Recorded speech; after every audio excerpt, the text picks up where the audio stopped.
6 words. That's all it took. 6 words on a Tuesday afternoon to unravel 15 years of loyalty, of showing up, of quietly writing checks that nobody ever thanked me for. You're out of the wedding. Real family only. I was standing in the middle of Target, cart full of throw pillows I didn't even need, when my phone buzzed. I stared at those words so long the screen dimmed, and honestly, my first instinct was to laugh, because surely, my sister Amber was joking. She wasn't. And what she didn't realize was that with those 6 words, she had just handed me a grenade. She just didn't know yet that I already had the pin. Here's the thing about being the reliable one in a family. People stop seeing you as a person. You become infrastructure. You're the bridge everyone walks across, without ever wondering if it's getting worn down.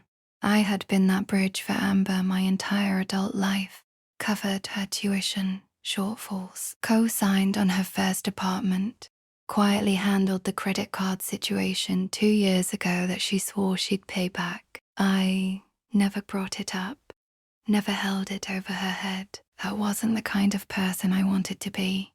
When Amber got engaged to Mason, I was genuinely happy for her. When she told me she was overwhelmed with wedding costs, I stepped up, not because she asked dramatically, but because she cried on the phone and said she didn't know who else to trust.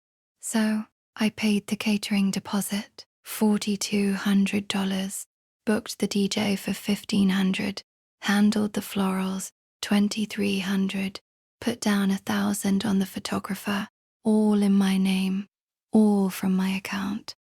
She called me her rock, her right hand, the only one who really got it.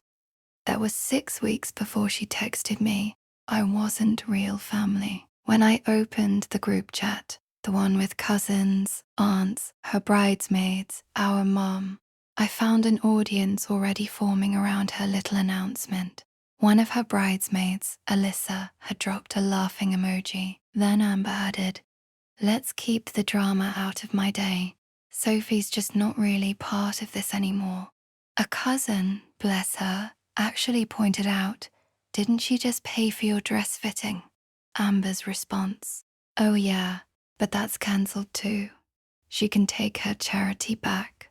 More laughing emojis. Not a single person in that chat said a word in my defense. Not one. I left the store, didn't even put the cart back, just walked straight to my car, drove home, sat on the couch, and opened every receipt I had saved. I'm not a dramatic person.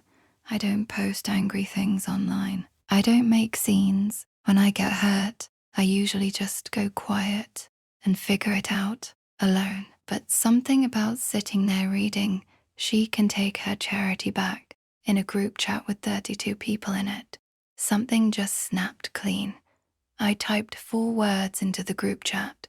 Great, then real family can cover their own bills. Then I attached the invoices, one by one, screenshots of each receipt, catering, DJ, florals, photography. I sent them all, and then, calmly, I picked up my phone and started making calls. The florist, the DJ, the catering company, the photographer. "Hi, I'm calling about a booking under my name. I'd like to cancel." The group chat exploded. At first it was still laughter. Amber sent, "Okay, bit much," and Alyssa posted some meme about bridezillas. They thought it was a tantrum. They thought I'd simmer down overnight and beg to be let back in. That's the thing about being reliably calm for so long. People mistake it for weakness. They assume your peace means you have no limit.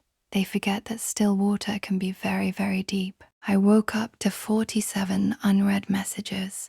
I made coffee first, opened the window, watched the fall air move the leaves outside. I wasn't in a hurry to read any of it, because I already knew the shape of what was coming.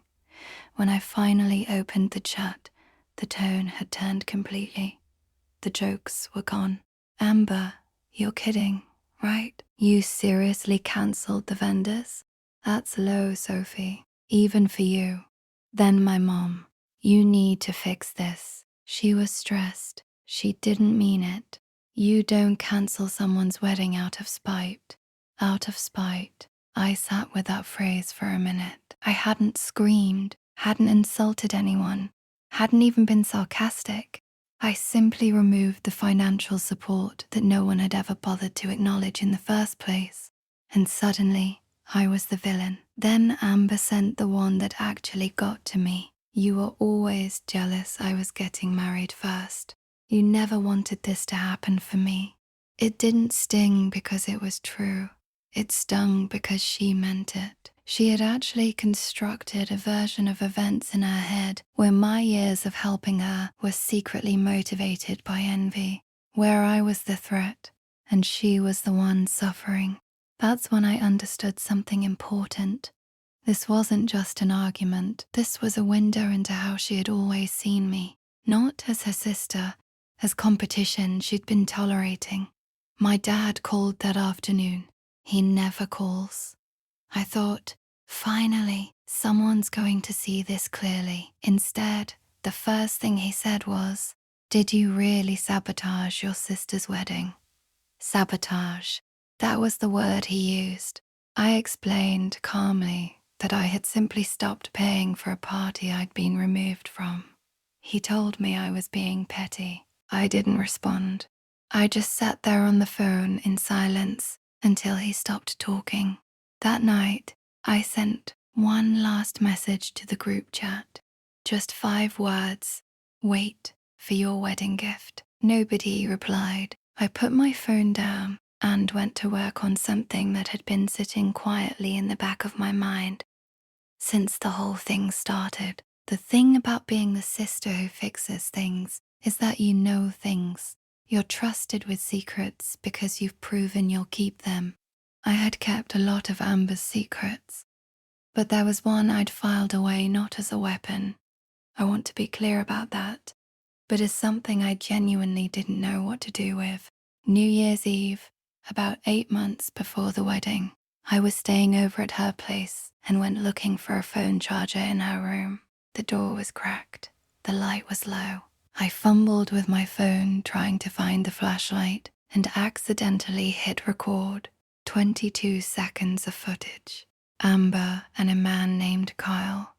Not Mason. Kyle. Laughing, hands in each other's hair, and her voice, unmistakable, saying, "He's just a safety net. I don't love him like I love you." I stopped recording. I closed the door. I didn't sleep that night.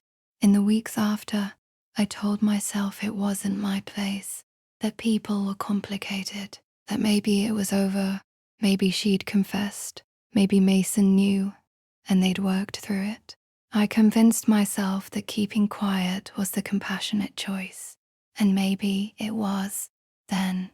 But now, after being publicly humiliated in a family group chat, after being told I wasn't real family while my name was still on every vendor contract, after watching my own father use the word sabotage, now it was very much my business. The ceremony was on a Saturday, a vineyard 2 hours outside the city, casual, family run, no guest list enforcement at the gate.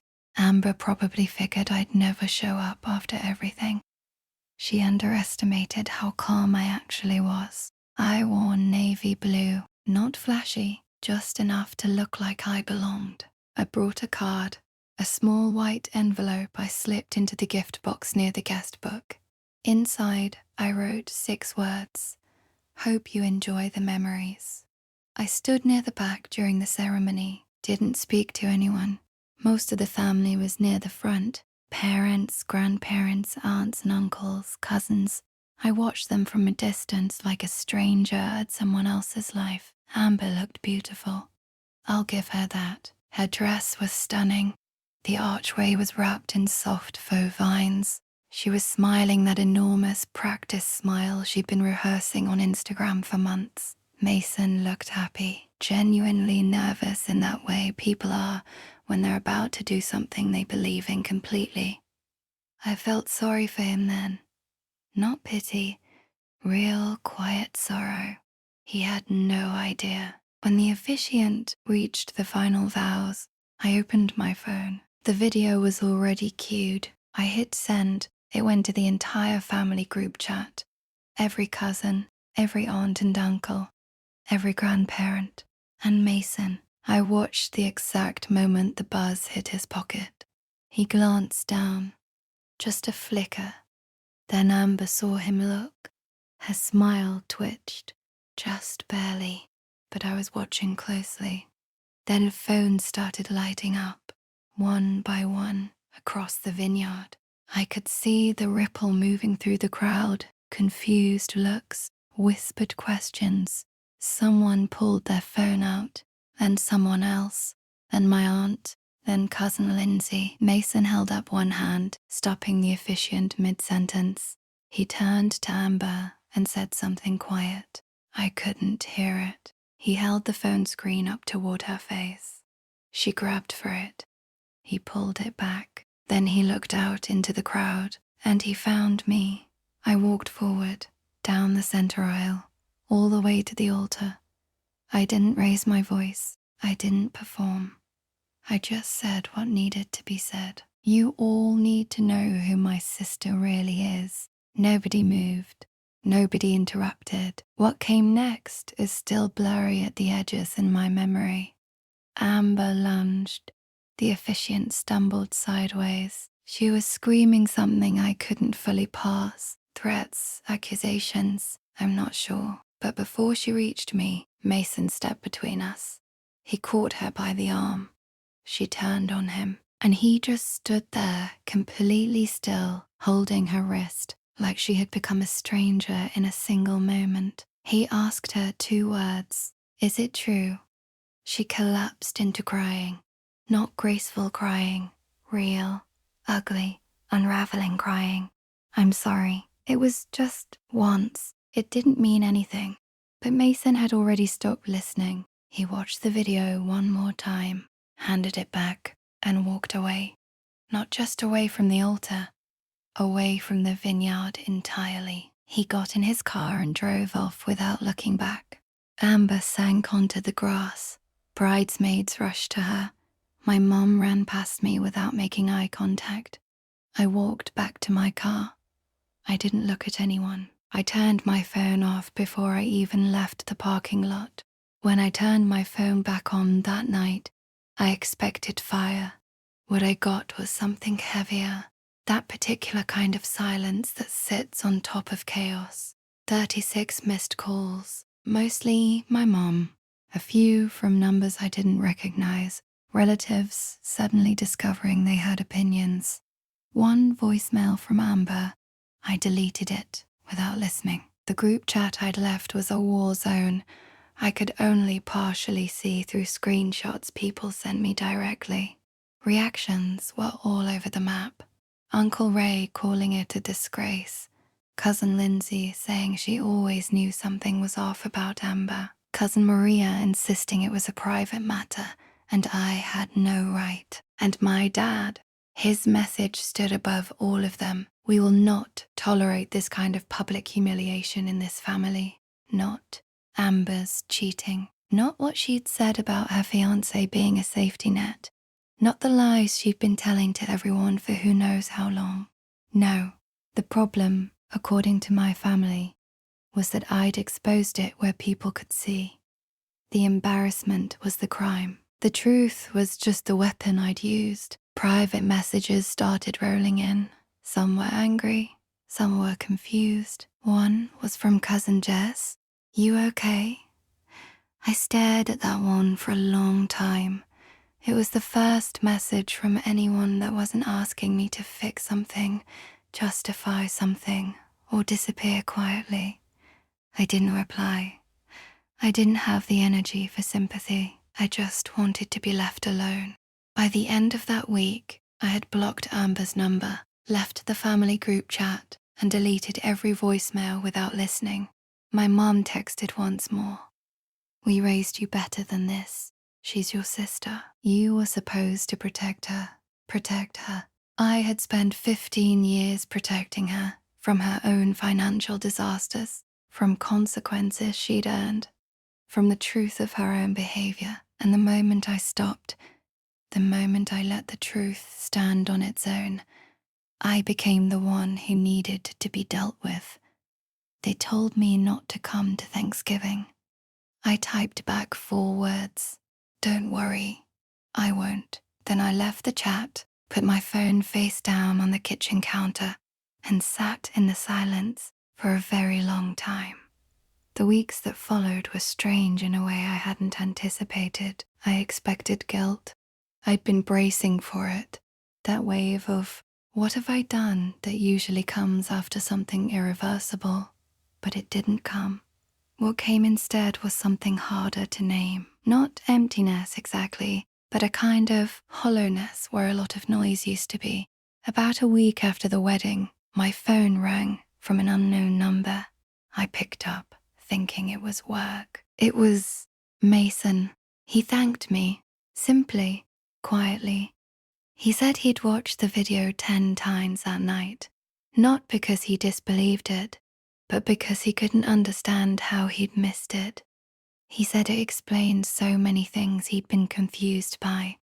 The distance, the overcorrecting affection, right before arguments, the way she'd seemed not quite present for months. He told me he'd left town, cancelled their apartment lease, taken time off work, gone to stay with a friend out of state. He hadn't even told his own parents the full story yet. I don't know who I was about to marry, he said, but I'm glad I didn't. And then he asked me, are you okay? I told him I wasn't sure, that I wasn't sad, exactly. Wasn't angry anymore either, just hollowed out, like someone had removed a piece of my life and filled the space with cold air. He said something I haven't forgotten. Sometimes you lose people who were never really yours. But something about that call mattered. Thanksgiving came. I ordered Thai food, sat on my couch, and watched a documentary about shipwrecks. It felt appropriate. Christmas was even quieter. Not one message from the family, not even the chain email Aunt Linda had sent faithfully every December for as long as I could remember. It was as though someone had quietly erased my name from the list and hoped I wouldn't notice. I noticed, I just didn't fight it. Around New Year's, something unexpected arrived. Not a text, not a call, an email. Subject line, for what it's worth. No greeting, just a long wall of text. She said she never meant for things to go this far, that I had always made her feel like she owed me something, that she'd spent our whole lives feeling like she was growing up in my shadow. Even when I thought I was just helping. She said I'd blown up her future out of spite. She said Mason wasn't perfect, that Kyle was a mistake, that I had destroyed her life. And then, buried in the middle of it all, one sentence that I kept coming back to. You made me feel like I was a nobody. I sat with that for a long time, because that's exactly what she'd made me feel like. In a group chat with 32 people watching, when she called my years of support charity, she was cancelling. She never said she was sorry, not once in the entire email. It was an explanation dressed up to look like an apology, written by someone who still fundamentally believed she was the victim of everything that had happened to her, including the consequences of her own choices. I archived the email, blocked the address. That was the last time she ever reached out. I started therapy in January, not because I was falling apart, but because I didn't want to become numb. I needed to understand how I'd ended up here, why I'd spent so many years as someone else's solution without ever being asked what I needed. My therapist has a way of asking questions that feel simple and land like boulders. One night she asked me, what part of yourself are you still waiting for them to acknowledge? I didn't answer immediately, but after a while it came to me that I was enough without being useful. That was it. That was the whole wound. I had spent so long proving my value through what I could do for people that somewhere along the way, I forgot I didn't have to earn my place in my own family. I thought love was something you maintained through action, through showing up, through paying, fixing, solving, covering. But love that only works when you're useful isn't love. It's a transaction. And I had been the one writing all the checks. I heard through a cousin months later that Amber had moved in with Kyle, that it lasted about 2 months, that she was now staying with a friend and working a job she didn't talk about. I don't wish her suffering. I genuinely don't. I hope she figures out whatever she needs to figure out. But she's not my sister anymore. That's not dramatic. That's just the truth. The relationship I thought we had was never real. Or maybe it was real once, back when we were kids in matching pajamas fighting over the last Capri Sun. But somewhere over the years it became something else entirely, and I just kept pretending I didn't see it. I still have the shoebox, full of old photos, birthday parties, a beach trip where we made sand castles, and I cried because mine fell over and Amber gave me half of hers. Our stupid sunburned faces. 2 little kids who had no idea what they'd grow up to become to each other. I didn't burn those pictures. Some things hurt too much to destroy, even when they're over. What I destroyed was the pretense, the story I'd been telling myself, that this was a normal sibling dynamic, that I was just generous, that she was just going through a phase, that it would all even out eventually. It wouldn't have. It never would have. Because here's what I know now, sitting in the quiet that followed all of it. The people who take the most from you are rarely the ones who notice when you stop giving. They just start looking for another source. Amber found Kyle. She'll find someone else after Kyle. And someday, maybe, she'll understand what she kept losing. Or she won't. And that's her story to live with, not mine. Mine is different now. Mine is quieter. And sometimes quiet feels like loss. But mostly it just feels like peace.